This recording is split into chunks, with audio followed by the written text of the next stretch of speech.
Today, the 15th of September 2020, the officers of Jowai Hills Autonomous District Council, including Deputy Secretary Ishalla and other staffs of JHADC, along with the EAC West Jowai Hills District, MA Chalam, and police, went to shut down VMart complex located at Lathalabor, Jowai. The action was taken because this complex has illegally opened without a valid document or NOC from the District Council. Around 23 tribal workers who work in this complex expressed their sadness due to the shutting down of the complex. Speaking with the officer in charge, Ishalla informed that this complex was opened without getting the NOC.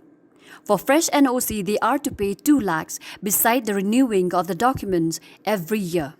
In the meantime, she also urged other shops to come forward to renew their NOC.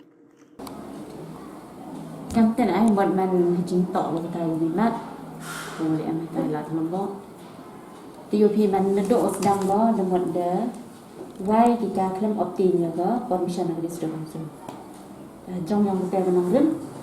ni ha wa hadien bodi ila iki man pensnya iki man chapang kita jing am kam hu yo di permission ke NOC de la isi port rei ki mem comply temot de ga isi ga order wala de kim comply ki temot yo close na ikasa kita kalau comply ni kena resmi dah close kan kita. Ni bentar fresh NOC tempat man ke free stock arlak. Bagi jing tok atas ni bahak menuan suan ke tempat ilat dengan yang ini bahak ihab proses. Hab pencip ciki higher authority tempat man kategori wanda lai kam te dekat organisation tempat man depends kata so. Ia pok jantiah ni lagi bon gini gimat.แต่จีสกัดMH gitu gimat giwa man siap tho ya jing MK mu yo ki ya ka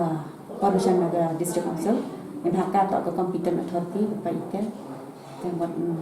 MH ki the one man pasnya ki tempat comply ki de ki rei M cho man ki dau wan cho let teman M kam ka apil man nei benta wa khnang yo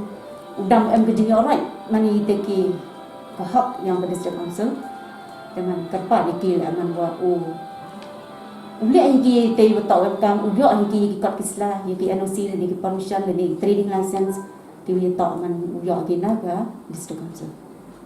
kata tak apil i kam binong